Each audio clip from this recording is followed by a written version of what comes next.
How is it going, everyone? We have a big update on PlayStation State of Play. Yes, we are coming off the heels of the 007 First Light State of Play. However, I think everybody realized that that was a filler State of Play. It wasn't like a real State of Play. They do that every now and again.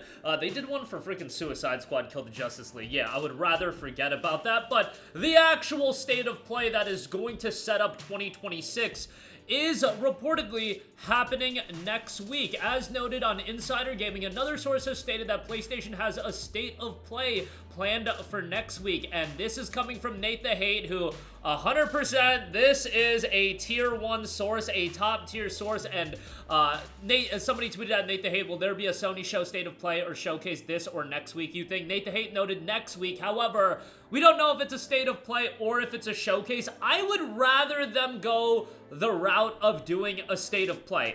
The verbiage is very important, and if you announce something like a showcase, even if you drop Saros gameplay and you drop the Wolverine trailer at the end, I still think that's going to leave people disappointed. You guys still have to remember that it's not going to be an overnight thing that they recover from all of the game cancellations and the big push into live service. Hell, I don't even think the push into live service is going to stop anytime soon. I still think they're very much going to go in that route. However, given that PlayStation these days is only going to release 2 at most first-party games a year, and maybe they'll have smaller games here and there, I just don't think it makes sense to do a showcase right now, because if you do a showcase, people are going to expect, okay, we're going to get Saros gameplay, we're going to get Wolverine trailer, and we're going to get a bunch of stuff on top of that. What other bunch of stuff can we get? There's not much that I can think of. Intergalactic is a ways away. I don't think now's the time to get gameplay for that. I don't think it's going to be a 2026 game. Horizon 3, yeah, you could drop a trailer for that, but that's at earliest 2027. Santa Monica, like, what are you going to do? God of War Ragnarok came out in 2022. I don't think that's going to be a 26 game. You know, I think a lot of that stuff is a ways away, and recently, it does feel like Sony is more so revealing their big first-party games closer to, you know, the 12-month window outside of launch. Ghost of Yote was revealed last year in, I believe, September, and now it's coming out in October. Wolverine reportedly getting its big reveal. I know it was revealed in 2021. You guys gotta remember, back then, when they were revealing a lot of stuff, it was to get people excited for the PlayStation 5 lineup, and it was kind of, you know, baiting people. Xbox did the same thing with Fable, Perfect Dark. Perfect Dark ain't even coming out, but a lot of that was to bait people into buying the PlayStation 5 and being like, yo, these games are in development. Oh, by the way, they're not going to be out in 5 years. But, you know, these things happen. But I do feel like PlayStation has gone away from that for now, but I do believe they'll do that again when the PlayStation 6 comes out, and they want to get people excited for that as well. You know, Ben Studio ain't gonna be revealing a game, so you're gonna set the expectations way too high. And let's say they announce a PlayStation showcase and they reveal Saros gameplay to open the show, Wolverine trailer at the end of the show, and maybe you get like a God of War Metroidvania, maybe they announce that, and then you have one HD remastered. Like, is that enough to justify a showcase? Because that, in my opinion, is like absolute best case scenario for the PlayStation event. And I think if you have all that and you use the showcase terminology, people will still be disappointed. So I would rather they do a State of Play, open the State of Play hot with Saros gameplay. I think, bro, it's September at this point. We're supposed to get gameplay of that game by the end of 25. I thought the reveal of Saros was pretty bad in the sense that Housemarque is a development studio that lives and breeds on quality gameplay, and we just got a CG trailer. Y'all know how I feel about CG trailer. There's a time and a place for them. Saros was not one of those games that should have had a CG trailer, but open up the State of Play in a big way with Saros gameplay, have a couple of smaller things, third-party games, etc., and then end the show with the Wolverine trailer, the State of Play. People's expectations at a State of Play are so low these days, you know, because PlayStation really hasn't given us a lot of reason to be super amped up for them.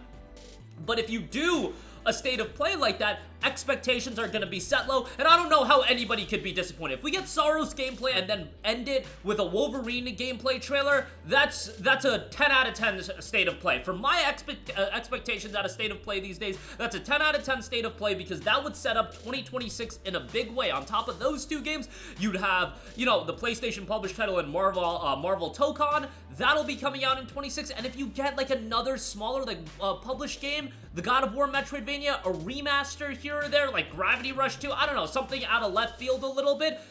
To me, that's all I want. That is all I want. Like, I look at Nintendo's output in 2026 and I'm like, oh my god, they're getting a lot of games on the Switch too. I'm not looking for that. I want 2 first-party games, that being Saros maybe in the first half of the year, Wolverine in the back half of the year, maybe a smaller game here and there, a second-party published game such as Marvel Tokon, and then, you know, an HD remaster. I'm good, bro. That's it. I'm not asking for 5 first-party games in a year. 2 first-party games, 1 in the beginning half, 1 in the second half, and I think 2026, if that is your expectation, and I think that should be most people's expectation as far as what to get out of PlayStation these days, you're still gonna get focus on live service. We're not getting away from that. I've gone over that tangent enough. It's not gonna be something Sony gives up on overnight. By the looks of it, Ben's studio might be getting shifted to another multiplayer project. I just think it's GG on that one.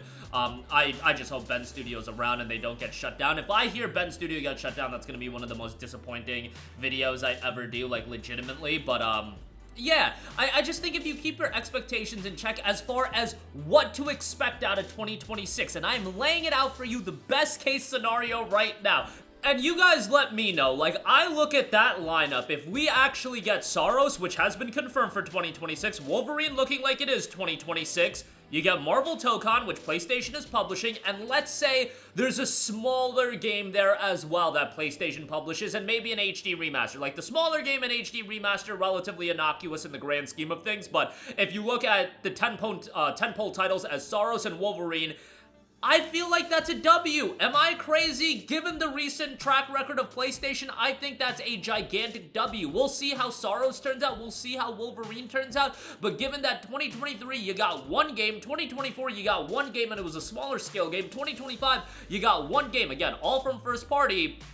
And I know that, you know, there was the year that PSVR 2 came out and you got, like, Horizon Call of the Mountain. I get that, but in terms of the big budget single-player games that PlayStation has become synonymous with, it's been relatively, you know, quiet as far as 1 game. I think the difference between 1 and 2 games, just so you have something in the first half and the second half, and then you surround that with, you know, the second-party published games like the Marvel Tokons of the world. I think that goes a long way, and maybe my expectations out of PlayStation are so low, but I think that's a big W, and that is reminiscent of like a 2018 when you got God of War in the first half of the year, and then you got Spider-Man in the second half of the year. Insomniac wasn't owned by PlayStation at that point, so it would be a second-party game, but you get the idea. It would've, like, that's what I expect out of PlayStation. The game development cycles are so long that you're not gonna get the 2009s anymore. 2009, I remember, you got Killzone 2 in February, Infamous in May, you got Uncharted 2, you got Ratchet & Clank Crack in Time,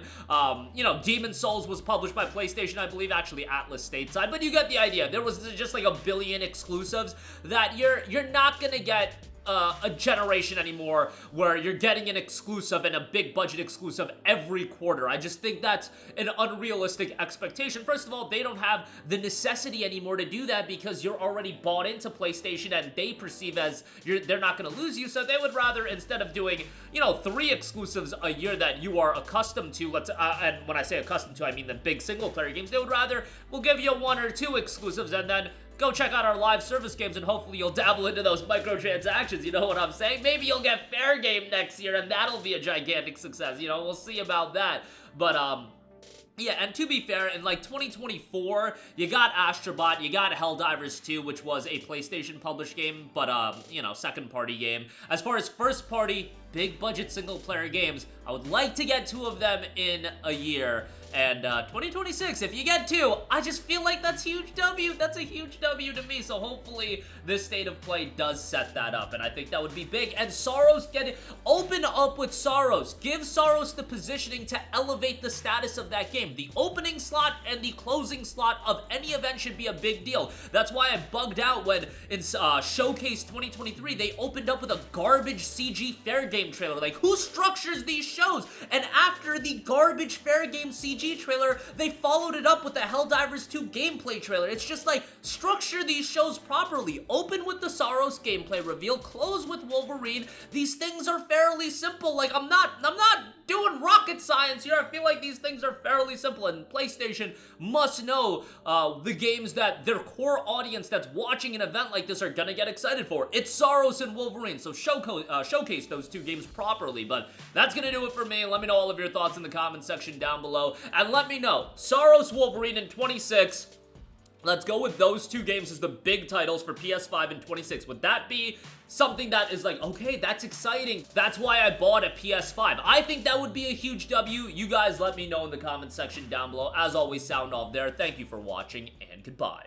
Hey guys, we hope you enjoyed the video, and if you did, make sure to hit the subscribe button, and if you're already subscribed, do us a favor and hit the bell icon. This way you'll be notified whenever we post a new video. That's the best way to keep up with all of our uploads, and we usually try to upload 2 videos a day. And with the bell icon hit, you'll be notified whenever we do upload a video. As always, thanks for watching.